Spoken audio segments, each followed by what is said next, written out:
I'm here at UCLA. You know, can't ask for much more. A lot of guys in the trenches, a lot of guys in confined spaces back home. A lot of people I know. I'm here playing D1 football. Very blessed. As far as obviously the status of Ethan's still up in the air going this week, what have you seen out of Justin, with him taking command of the first team reps this week? Confident. He's very confident in himself, and as he should be. We're all in the same meetings, so we all know the same things, and then they get reps. They switch in. It's not just guards taking all the reps. It's everybody switching in different times of the day. So at the end of the day, he has every right to feel confident. As a receiver, can you tell when it's a different quarterback throwing you the ball? Does it hit differently? Does it, anything different about it? Nah, they all wired the same. Coach Dale White do a hell of a job with that. Like, in what ways are they similar?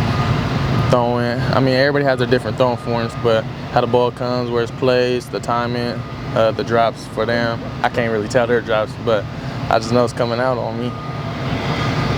What have you seen out of those Penn State corners?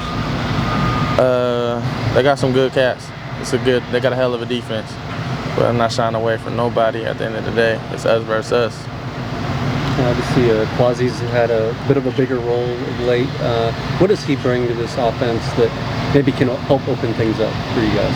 I seen it since day one. I knew Quasi was gonna be special. He just, he was young, so it was just a little bit of maturing. But he's doing a great job. I told him I think I told him the other day, I said, you came a long way. I said, and keep going. Once you start feeling like it's just high school again out here, that's when you're going to know you're really locked in, and it's going to come to you naturally. So just keep doing that. Keep having that thought in the back of your head. It's nothing. College is college, but if you think it's like Pop Warner and you treat it like it's Pop Warner, that helps me. So I just get the knowledge I feel like you're going to help another person. It's just a confidence thing at the end of the day, all in your head.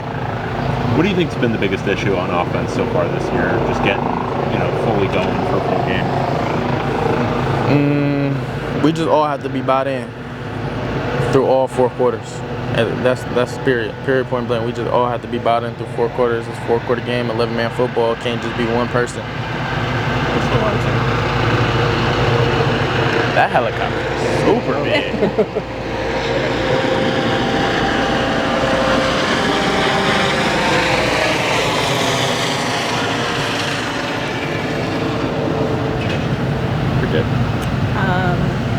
So Coach Voss has talked about the team having nerves and jitters.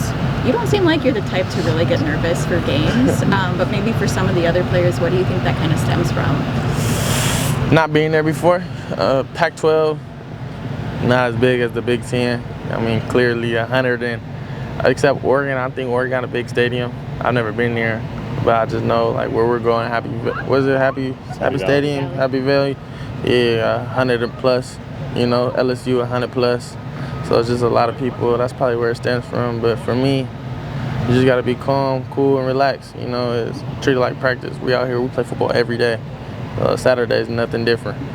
How much pressure is there to not let your teammates down, not let your coaches down in this first season? Because it seems like Josh Carlin and Akaika, they're kind of taking a lot of responsibility and they want the team to succeed. So how much pressure is on you guys to help them achieve that? That was a convoluted question. I don't know if that made sense. Nah, I understand it. For me personally, there's been a lot of pressure on me since I was born. So I just feel like it's nothing. You can't let the pressure get to you. But pressure make diamonds at the end of the day.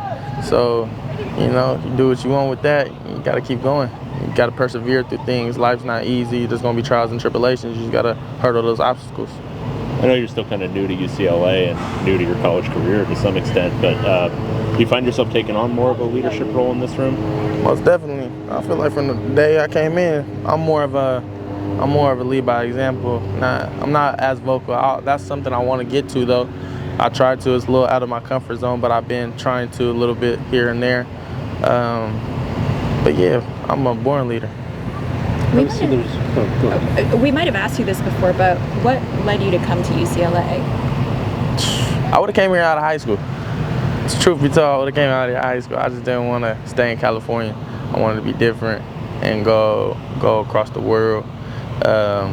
And I'm glad it happened how it happened. Everything worked out how it worked out. I'm in a great situation. Obviously, there's what you guys are, focused on correcting on yourselves, but there's also on the flip side, it's a third straight ranked opponent. You guys have had you guys basically been thrown into the fire this early part of the schedule. How do you guys, kind of keep your confidence up and not let the opponent dictate, how things are going?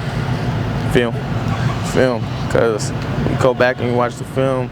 We're in it. We're in the game with a lot of these teams, but we keep beating ourselves. I don't feel like a team has beat us, and that might sound crazy to a lot of people, but when we really go back and watch the film, it's the little minute things. So that's why I stand back from 11-man football. It takes all of us. It can't just take 1 or 4 people. It's 11-man football for 4 quarters. Good. Awesome. Thank you, guys. Thank you.